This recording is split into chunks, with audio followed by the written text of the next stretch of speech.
today. It's back to school holidays, so we're sort of stuck in a little bit, weather's not too great. So I wanted to talk to you today about tummy muscle separation. It's the most important thing that you should know as a new mum, or as any stage of a mum. People can have this for years and years and years without even knowing, until they get some sort of problem that makes it found. And anybody that comes to my class will know that I always check for this because it is so important, and I will ask them if they've had it checked, and if not I will check for them to see if they have it. So what I'm talking about is if you have the tummy muscle separation here, anywhere down here.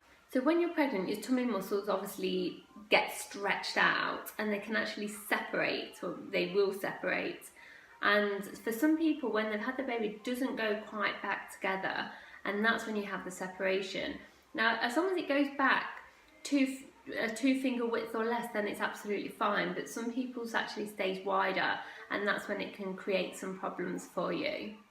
So just to show you, if your tummy muscles are the two like black zips on my top, what happens is if you have a separation and you do any sort of exercise that puts pressure on your tummy, like sit-ups or planks, things like that, we're going to push these muscles out further. And you can see it's just going to make it a lot worse.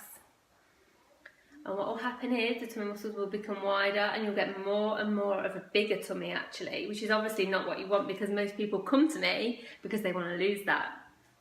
So that's the first thing that you should know, because what else it will do is it will become really weak, and you'll actually start to get back problems and things like that as well.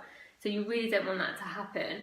What you may also find is if you have got a separation, when you're doing your sort of everyday activities, or lifting baby seats, or picking things up off the floor, you might find that your back goes quite easily because your muscles are weak and it's not supporting your back properly. So it's really great to get that strong again. And this is like the deep internal muscles that we need to start pulling back in. So it's so important to do it.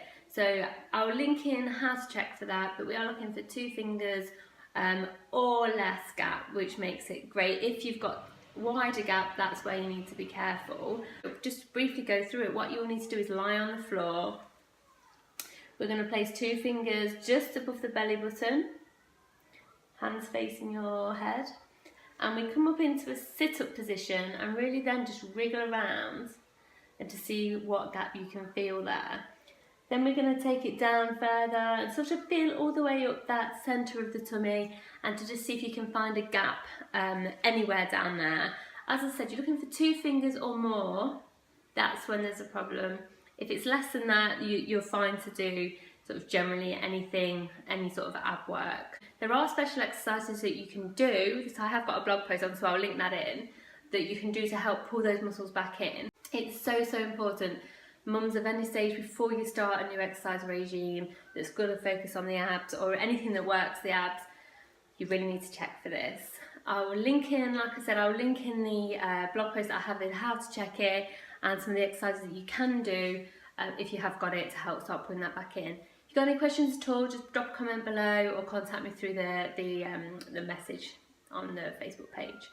And I will speak to you soon. Bye!